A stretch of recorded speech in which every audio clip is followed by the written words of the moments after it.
Hey, everybody. Thanks for tuning in. The next 10 minutes are inspired by a lion and a bike ride. I hope you enjoy it. Welcome to the engine.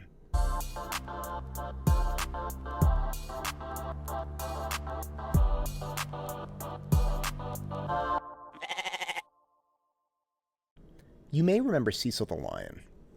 It's this famous lion in Africa that very unfortunately got killed years ago. So Cecil was, for some reason, a lion of notoriety and got hunted by a dentist in the Midwest. And the dentist's life got destroyed. It was really upsetting for that guy, at least.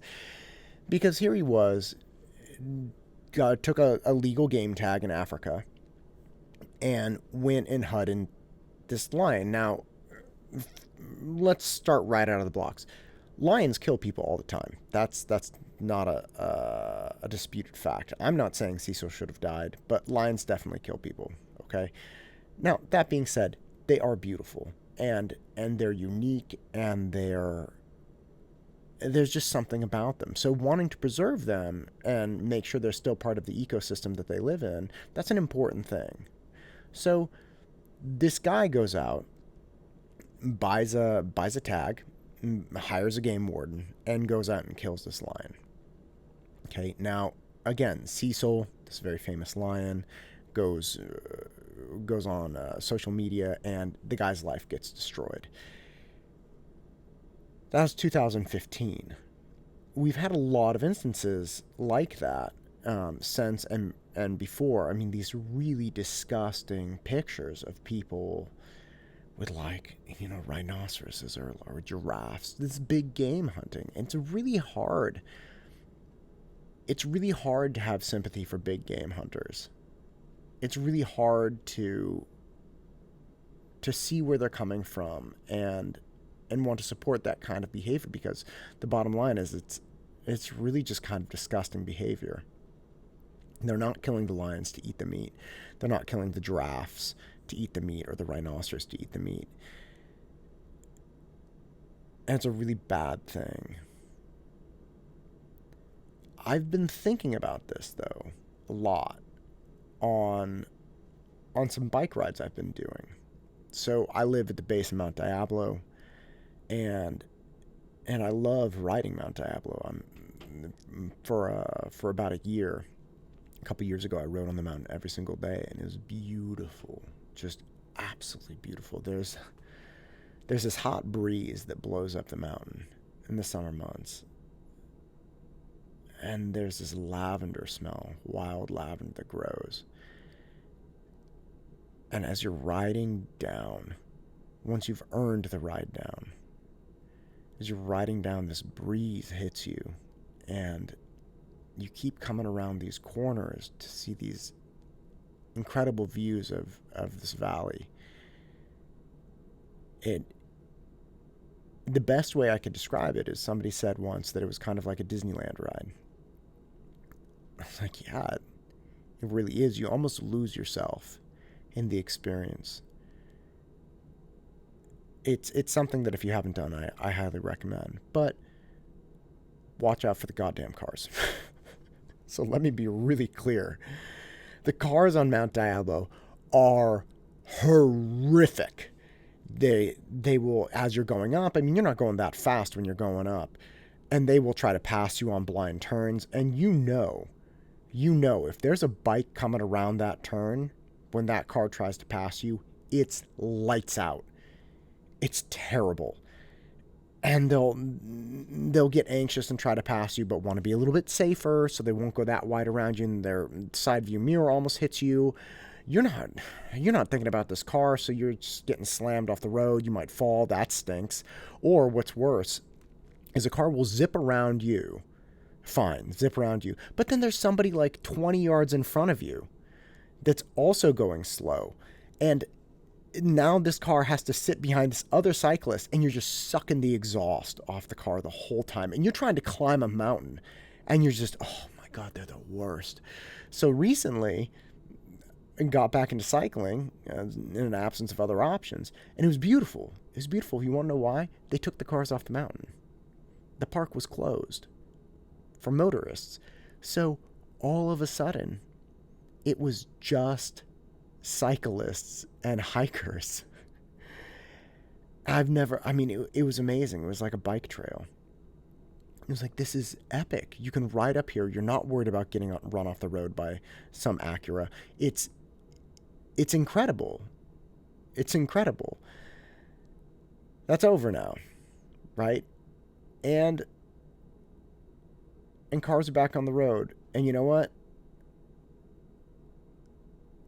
Thank God.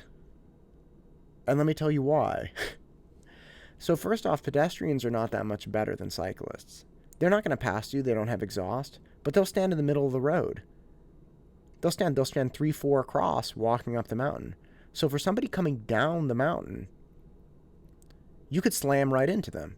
Come around a turn, they don't care. They're not thinking about it. People are not aware of their presence while walking like they are in a car. In a car, they understand, hey, look, no drunk driving, be aware of your surroundings. You have these mirrors, you have these blind spots.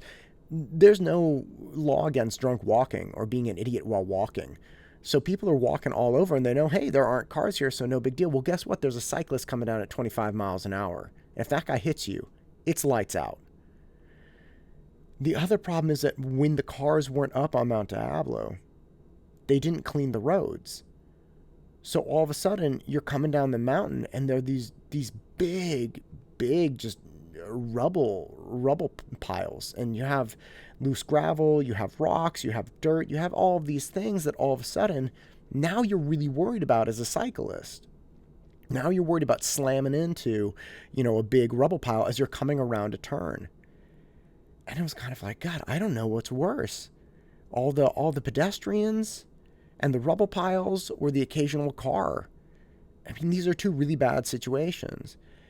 And I immediately started thinking about the problem with Cecil the Lion. Because it's kind of the same thing. Here's the problem. In the absence of game tags, in the absence of the dentist going over to hunt lions, there's pretty much zero money to protect big game. Okay, so think of it this way. You want to hunt a giraffe for whatever reason. I don't know why, but you want to hunt a giraffe. Fine. To do it legally, let's say the tag costs you $1 million. So you're some dude with some big gun, and you're like, I want to go shoot this giraffe. Cost you $1 million. Let's say the annual salary for a game warden is $25,000. Well, now you have just, by hunting one giraffe, you have effectively hired 40 full-time game wardens for an entire year. What do those 40 full-time game wardens do? They protect the other giraffes from illegal poaching. Okay, so now there's a lot of money and a lot of dudes with guns going around the game preserves and making sure nobody comes in illegally and kills the other giraffes. So you can decide how many tags you have per year. So you want to do 1 tag for a giraffe, you want to do 2, you want to do 5 giraffes. So 5 giraffes, very unfortunate, not my jam.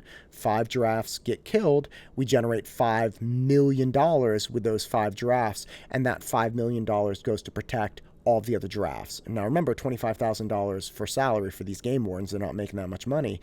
But that's, 200 game wardens annually now to protect these giraffes? So as disgusting as killing a giraffe is, in my mind, I recognize very quickly, we'll shoot 5 giraffes at $1 million a pop, and we can protect all the other giraffes. Well, yeah, why not just stop all killing of giraffes? Yeah, let's stop all killing of giraffes. That's fine. You get 0 game wardens, and there are some dudes who still want to hunt giraffes. So guess what? Now they go out and poach the giraffes illegally. What about the game wardens stopping them? Oh, there are no game wardens? There are no game wardens. Because nobody's funding the salaries for the game wardens. There are no legal tags to do this, so there's no money involved. The point is, both situations have horrendous options, just like the mountain. And I think we always have people that advocate for the best case scenario. We shouldn't allow cars on Mount Diablo, but we should also clean it, and we should also keep pedestrians off. We should, keep it pristine for cyclists. Okay? Or we let the cars on the road. Cars are happy to be there, but now the cyclists have to worry about them, as do pedestrians. Well, those are not two perfect options. Same thing with the big game. We either allow people to hunt them legally, we generate income and protect the rest of them, or we do not allow any hunting of them. We have no money to protect them, and now we have illegal poaching, so animals die anyway.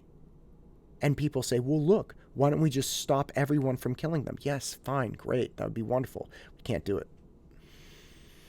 We can't do it. And I think we also find ourselves in another really tough situation right now. Social unrest, coronavirus, economic damage, social damage, personal damage. And it's just one of those things. There's no right answer. There's no perfect solution. And I think we have to get comfortable with that. And more than anything, we have to stop saying that whatever position we prefer is the best position. I may prefer to keep all lions safe and say no tags should be sold. Fine, but that has problems. Right? Even though it's a noble position, it has problems. And that's, again, the same situation we're in now. There's no position with all of this that is a perfect position. Yes, there's an ideal world where no one gets sick and no businesses get damaged and everybody feels like their rights are being observed and everybody feels like the government's taking care of them, or at least, defending them in an appropriate way. There's no right position here, because not everyone would agree that they feel that way. And not everyone would agree that they feel safe if we open businesses. And we could go round and round. I'm not here to give you an answer. What I'm here to say is that you have to remember every position has downsides. Every position has a weakness. And so the next time you find yourself having a discussion with somebody, try to remember that if they present something that seems offensive and not defendable, you have to remember that whatever position you're taking guaranteed is not 100% defensible. It guaranteed has some aspect of it that's offensive to someone. That's not necessarily going to help us find the right solution, but what it will do is help us keep talking. Because in the absence of that perspective, all conversation stops.